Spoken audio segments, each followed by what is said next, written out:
Hello বন্ধুরা, Arpita daily লাইফস্টাইলের নতুন একটা ভিডিওতে তোমাদেরকে অনেক অনেক স্বাগত। ছোটোবেলায় আমরা পড়েছিলাম জলের আর এক নাম জীবন। সত্যি যে জলের আর এক নাম জীবন, সেটা কালিম্পংয়ে না আসলে আমি কখনোই বুঝতে পারতাম না। কেন বলছি, প্রতি বছর মার্চ এপ্রিল মাসে কালিম্পংয়ে মোটামুটি বৃষ্টি হয়, সেজন্য খুব একটা জলের অভাব হয় না।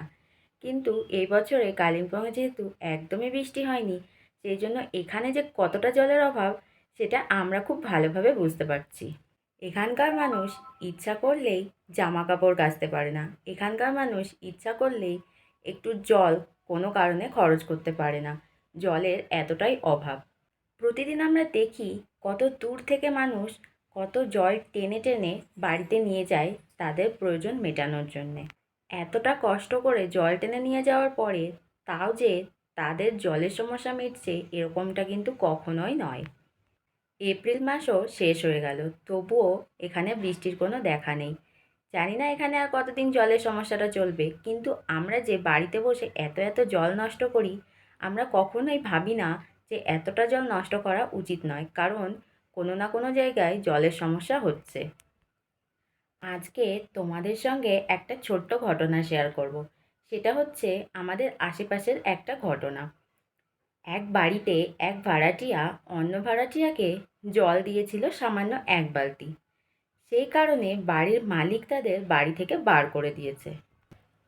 বাড়ির মালিকের বক্তব্য হচ্ছে, তুমি যত আত্মীয়তা করবে খেতে দিয়ে থাকতে দিয়ে করো, কিন্তু জল দিয়ে নয়।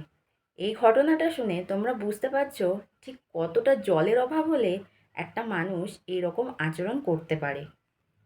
আমাদের বাড়িতে যেহেতু জলটা কন্টাক আছে, সেই জন্য আমাদের জল আনতে অন্য কোথাও যাওয়া লাগে না।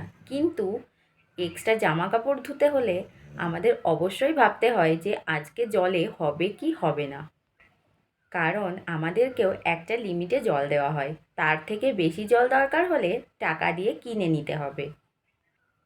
বেশ কয়েকদিন ধরেই ভাবছি এই ঘটনাটা তোমাদের সঙ্গে শেয়ার করব, এরকম একটা ভিডিও বানাবো, কিন্তু কিছুতেই আর বানিয়ে ওঠা হচ্ছে না।